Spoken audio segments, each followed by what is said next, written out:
Welcome to the Inspiring Illustrations channel. The story of Hannah. Who was Hannah in the Bible? Hannah is a prominent figure in the Bible, best known as the mother of the prophet Samuel. Her inspiring story is told in the early chapters of the book of 1 Samuel in the Old Testament. Hannah was married to Elkanah, a Levite who lived in Ramah, in the territory of the tribe of Ephraim. She endured great suffering because she was barren, while Elkanah's other wife, Peninnah, had many children and often provoked her about her infertility. Despite her affliction, Hannah was extremely devoted and persistent in her prayers. In an act of deep faith, she made a vow to the Lord, promising that if she had a son, she would dedicate him entirely to the service of God. The Lord heard her sincere pleas, and Hannah gave birth to Samuel, who would become one of Israel's greatest prophets. In addition to being Samuel's mother, Hannah is remembered for her unshakable faith and exemplary devotion. Her story is a powerful testimony of perseverance and trust in God, even in the midst of great trials and difficulties. In this video, you will have the opportunity to gain an in-depth understanding of everything the Bible reveals about who Hannah was. But before we proceed, if you haven't subscribed to our channel yet, take this moment to do so and activate all notifications to not miss any of our enriching Bible studies. The name Hannah originates from Hebrew and carries the meaning of full of grace or gracious. In the biblical narrative, Hannah stands out for her steadfast faith and admirable perseverance. Being barren, she fervently cried out to God, pleading for a son. The Lord, in his infinite mercy, answered her prayers, blessing her with Samuel, whose name means asked of God or heard by God. The verse that powerfully summarizes the story of Hannah, the mother of Samuel, is found in 1 Samuel, chapter 1, verses 27 and 28. For this boy I prayed, and the Lord has granted me my petition which I asked of him. So I have also dedicated him to the Lord. As long as he lives, he is dedicated to the Lord. This verse movingly highlights Hannah's unshakable faith and how she faithfully fulfilled her promise to dedicate Samuel to the service of God. Now, let us delve into a detailed analysis of Hannah's story, beginning with the first chapter of the book of 1 Samuel. 1 Samuel, chapter 1, presents Hannah's family context and the challenges she faced. The chapter begins by describing Elkanah, a man from Ramathaim-Zophim, from the hill country of Ephraim. He was the son of Jeraham, the grandson of Elihu, the great-grandson of Tohu, and the great-great-grandson of Zuph, an Ephraimite. Elkanah had two wives, Hannah and Peninnah. Peninnah had children, but Hannah had none. Every year, Elkanah went up from his town to Shiloh to worship and sacrifice to the Lord of hosts.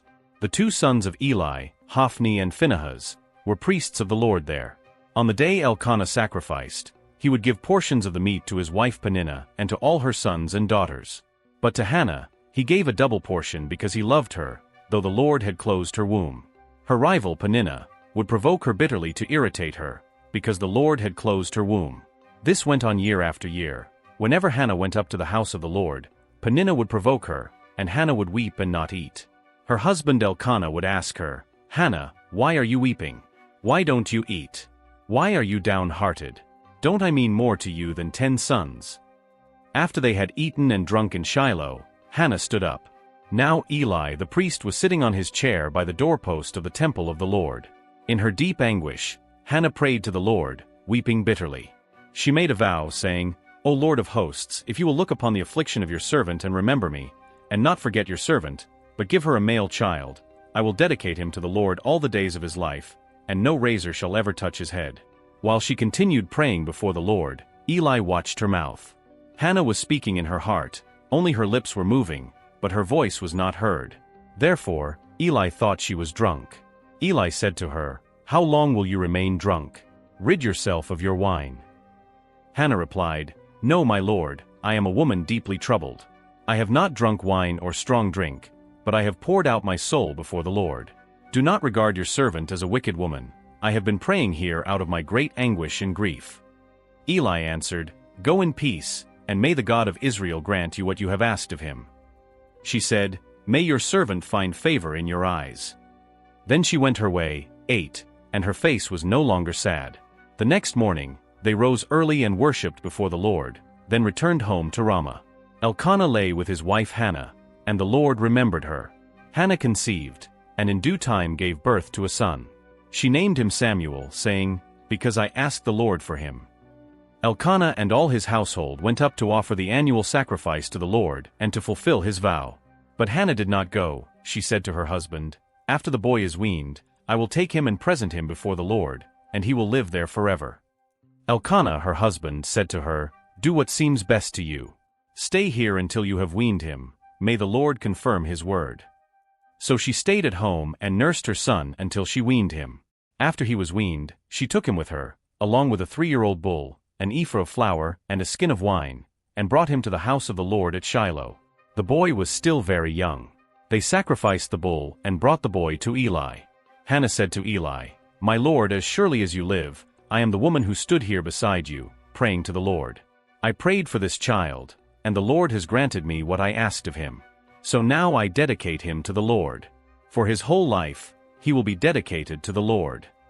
And they worshipped the Lord there. 1 Samuel, chapter 2. Hannah prayed and said, "My heart rejoices in the Lord, my strength is exalted in the Lord. My mouth boasts over my enemies, for I delight in your salvation. There is no one holy like the Lord, there is no one besides you, there is no rock like our God. Do not keep talking so proudly, or let arrogance come from your mouth, for the Lord is a God who knows, and by him deeds are weighed. The bows of the mighty are broken, but those who stumbled are strengthened. Those who were full now labor for food, but those who were hungry are no longer hungry. The barren woman has borne 7 children, but she who has had many sons pines away. The Lord brings death and makes alive. He brings down to the grave and raises up. The Lord sends poverty and wealth. He humbles and exalts. He raises the poor from the dust and lifts the needy from the ash heap. He seats them with princes and has them inherit a throne of honor. For the foundations of the earth are the Lord's, and on them he has set the world.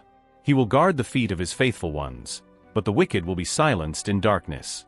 It is not by strength that one prevails.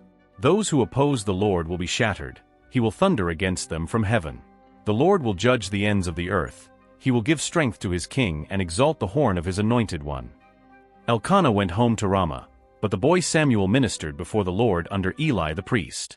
Eli's sons were wicked men. They had no regard for the Lord. Now it was the custom of the priests with the people that whenever anyone offered a sacrifice, the priest's servant would come with a 3-pronged fork in his hand while the meat was boiling, and would plunge it into the pan, or kettle, or cauldron, or pot. Everything the fork brought up, the priest would take for himself. This was how they treated all the Israelites who came to Shiloh. But before the fat was burned, the priest's servant would come and say to the man who was sacrificing, "Give the priest some meat to roast. He won't accept boiled meat from you, but only raw." If the man said, "Let the fat be burned first and then take whatever you want," the servant would answer, "No, hand it over now. If you don't, I'll take it by force." This sin of the young men was very great in the Lord's sight, for they were treating the Lord's offering with contempt. But Samuel was ministering before the Lord, a boy wearing a linen ephod. Each year his mother made him a little robe and took it to him when she went up with her husband to offer the annual sacrifice. Eli would bless Elkanah and his wife, saying, "May the Lord give you children by this woman to take the place of the one she prayed for and gave to the Lord." Then they would go home. The Lord visited Hannah, and she conceived and gave birth to 3 sons and 2 daughters. Meanwhile, the boy Samuel grew up in the presence of the Lord. Now Eli, who was very old, heard about everything his sons were doing to all Israel and how they slept with the women who served at the entrance to the tent of meeting. So he said to them, "Why do you do such things? I hear from all the people about these wicked deeds of yours. No, my sons, the report I hear spreading among the Lord's people is not good. If a man sins against another man, God may mediate for him, but if a man sins against the Lord, who will intercede for him?" But they would not listen to their father's rebuke, for it was the Lord's will to put them to death. And the boy Samuel continued to grow in stature and in favor with the Lord and with men. The story of Anna offers profound lessons of faith, perseverance, and dedication that are highly relevant to our lives today. The story of Hannah offers a profound conclusion filled with lessons of faith, perseverance, and dedication that are highly relevant to our lives today. Hannah's journey teaches us the power of unwavering faith. In the midst of her deep pain and disappointment from being unable to bear children, she did not give up or become bitter. Instead, she turned to God with earnest prayer, fully trusting in His timing and goodness. Her persistence in prayer, despite years of infertility and ridicule, shows us the importance of holding on to hope, even when life presents us with difficulties that seem insurmountable.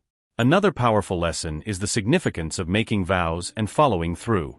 Hannah promised that if God granted her a son, she would dedicate him back to the Lord. When Samuel was born, she fulfilled this promise, showing incredible devotion and sacrifice. This reminds us to be faithful in our commitments, especially in our spiritual life. Whether it's a vow to improve ourselves, serve others, or deepen our relationship with God, Hannah's example teaches us the importance of honoring those commitments. Additionally, Hannah's response after receiving her blessing, a son, was not one of pride or selfishness but of gratitude and worship. Her prayer of thanksgiving in 1 Samuel chapter 2 expresses her deep joy in God, not just in the gift of a child. This teaches us the value of gratitude, recognizing that every blessing we receive should be a reason to praise God, rather than focusing solely on the gift itself. Finally, her story speaks to the transformational power of God's intervention. Hannah's barren condition seemed hopeless, but through prayer and God's favor, her situation was completely reversed. This is a reminder that no matter how impossible a challenge might seem, God can change our circumstances when we put our faith in Him.